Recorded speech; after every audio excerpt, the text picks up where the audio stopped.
Everyone, welcome all you to study India channel. आज है 16 जून 2020 prelim quiz में आप सभी का स्वागत है।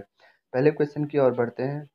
बट पहले क्वेश्चन की ओर बढ़ने से पहले मैं आपको ये बता दूं, अगर अभी तक आपने स्टडी इंडिया चैनल को सब्सक्राइब नहीं किया है तो प्लीज़ सब्सक्राइब कर दीजिएगा और साथ साथ टेलीग्राम चैनल को भी लिंक कर दीजिएगा जहाँ आपको इसकी PDF मिलती है। तो चलिए पहले क्वेश्चन पे बढ़ते हैं। रिजर्व बैंक ऑफ इंडिया ने हाल ही में एक 5 member internal group committee setup की है जिसका नाम है PK मोहनेती।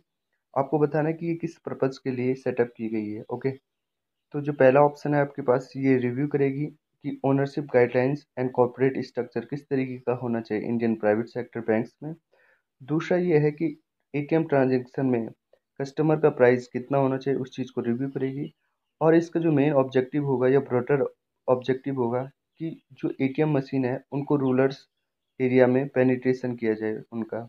ओके, इसका तीसरा जो ऑप्शन है इसमें कहा गया है कि जो MSME है उनमें लॉन्ग टर्म सोल्यूशन हो ताकि उनकी इकोनॉमी एंड फाइनेंशियल स्टेबिलिटी को इनहेंस किया जाए। और चौथा है कि नन ऑफ द अबव। तो आपको बताना है कि किसके लिए ये जो कमेटी है ये सेटअप की गई है। तो गाइज आपने सोच लिया होगा, जो इसका आंसर होगा वो फर्स्ट होगा। हाल ही में जी एक internal committee 5 member internal committee setup की गई थी RBI के द्वारा, जो कि PK मोहनेती की अध्यक्षता में की गई थी। और इसका जो पर्पस था कि ownership guidelines and corporate structure किस तरीके का होना इंडियन प्राइवेट सेक्टर में, इंडियन प्राइवेट सेक्टर बैंक्स में, इस चीज़ के लिए इसका ये पर्पस था। ओके, हाँ, आपके लिए एक्सप्लेनेशन भी रखी गई है, थोड़ा सा आप इसके बारे में देख लीजिएगा। आंसर इसका ए होना था। आइए क्वेश्चन नंबर 2 की ओर बढ़ते हैं, जिसमें वर्ल्ड फूड प्राइस के बारे में पूछा गया है। ये हाल में न्यूज़ में था। तो आपको बताना है कि जो वर्ल्ड फूड प्राइस जो 2020 है, यहाँ पे स्टेटमेंट दी गई है। इन स्टेटमेंट में से बताना है कि विच वन इज करेक्ट। और यहाँ पे देखिएगा इनकरेक्ट पूछा गया है, तो आपको इनकरेक्ट बताना है। ठीक है, मैंने हमेशा ही आपको कहा है कि यहाँ पे जरूर देख लीजिएगा कि करेक्ट क्या है और इनकरेक्ट क्या है। देखिए, जो इसका पहला स्टेटमेंट है कि it aim to recognise scientist and other who have improve the quality and availability of food. ये उन साइंटिस्ट को रिकॉग्नाइज करता है ऐसे दूसरे पीपल्स को जो कि इम्प्रूव करते हैं quality and availability of the food. दूसरा स्टेटमेंट ये है कि ये FAO की फूड एग्रीकल्चर ऑर्गेनाइजेशन के द्वारा दिया जाता है। और तीसरा स्टेटमेंट ये है कि MS स्वामीनाथन, जिन्हें कि father of Indian green revolution भी कहा जाता है, इनको सबसे पहले ये अवार्ड दिया गया था 1987 में। तो आपको बताना है कि इन तीनों स्टेटमेंट में से कौन सा सही है। ऑप्शन इस तरीके से है आपके पास, नज़र जरूर डाल लीजिएगा। और आई होप आपने अभी तक वीडियो को पॉज करके आंसर दे भी दिया होगा।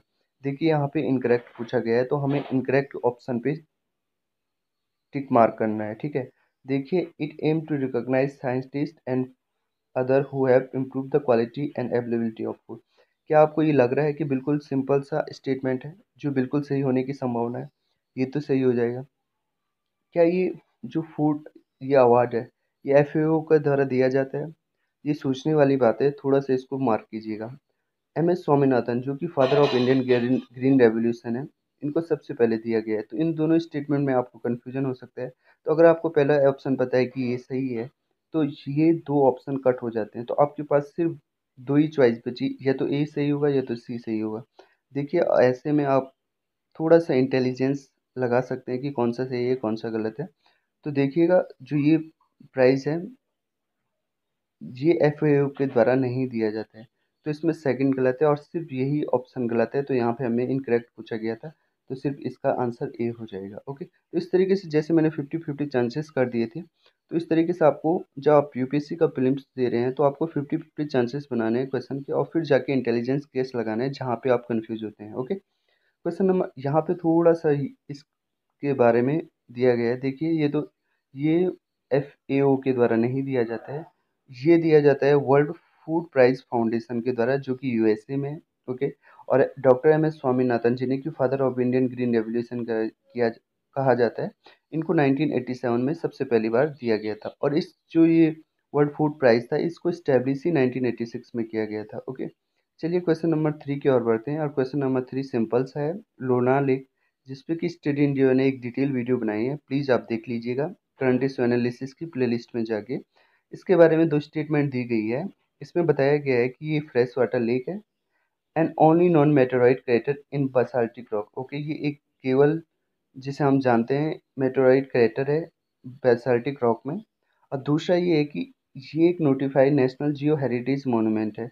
तो इनमें से आपको बताना है कि which one is correct. Okay, statement आपको दी गई है, यहाँ पे करेक्ट बताया गया है। ओके, तो आपको बताना है कि इनमें से कौन सा सही है। ओके, अब देखिए, जब भी आपके पास ओनली जैसे वर्ड लग जाते हैं तो उनकी जो 90% चांसेस होते हैं वो गलत होने के होते हैं। Okay, sometime it may be right, but ज़्यादातर चांसेस क्या होते हैं, रॉन्ग होते हैं। तो ये भी इस टाइम पे गलत है। Okay, and second one is simple लग रहा है, नेशनल हेरिटेज जियो हेरिटेज मोनूमेंट है ये, और ये सही है दूसरा स्टेटमेंट। तो इस तरीके से इसका जो आंसर होगा वो बी हो जाएगा। ओके, आगे चलते हैं, लोनार लेक के बारे में है। देखिए, लोनार लेक के बारे में स्टडी इन जीवन ने बहुत अच्छे से वीडियो बनाई है, जहां आपको बहुत सारे कॉन्सेप्ट भी बताए गए हैं साथ साथ में, तो प्लीज़ आप वहां से देख लीजिएगा। ओके, क्वेश्चन नंबर 4 यहाँ पे चैलेंजर डीप के बारे में पूछा गया है। ये क्वेश्चन आपसे पहले भी पूछा गया है, तो देखते हैं कि कितने लोगों को याद है। यहाँ पे देखिए कि इसके बारे में पूछा गया है कि चैलेंजर डीप रिसेंटली न्यूज में था, तो ये क्या है? Deepest volcanic vent, deepest known spot in the ocean, deepest deep space mission and none of the above. तो ये चार ऑप्शन आपके लिए दिए गए हैं, तो आपको बताना है विच वन इज करेक्ट। देखिएगा, ये चैलेंजर डीप, देखिए ओशियन का जो सबसे डीप पॉइंट होता है उसे डीप्स कहते हैं। ओके, और चैलेंजर डीप जो कि मारियाना ट्रेंच में है। ओके, यही deepest non spot in the ocean है, और इसका आंसर बी हो जाएगा। ओके, तो इसका जो आंसर है इस तरीके से है। ओके, ये क्वेश्चन आपसे पहले भी पूछा गया था, तो ध्यान रखिएगा।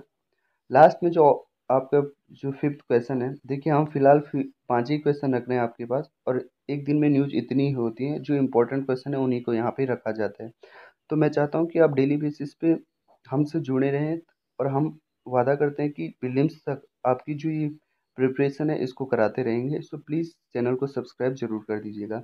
आपने ये फिफ्थ क्वेश्चन पढ़ दिया होगा साथ साथ में, जो नेपाल और इंडिया, यहाँ पे पूछा गया है कि ऐसी कौन सी रिवर्स हैं जो नेपाल से इंडिया में आती हैं।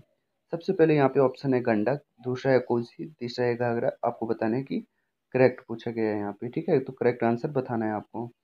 देखिएगा, गंडक, कोसी जो कि बिहार की नदियाँ हैं, घाघरा जो कि यूपी की नदी है, ये तीनों की तीनों नेपाल से होके आती है, और इसका आंसर डी हो जाएगा, all of the above. Okay, थोड़ा सा एक्सप्लेनेशन देख लेते हैं। देखिए, गंडक रिवर जिसे कि नारायणी और काली गंडक भी कहा जाता है, एक मेजर रिवर है, और लेफ्ट बैंक ट्रिब्यूटरी है गंगा की इंडिया में, ठीक है? इसके अलावा कोसी की बात करें तो जिसे बोलते हैं ना शोक ऑफ द बिहार, ये कोसी रिवर नेपाल से आती है।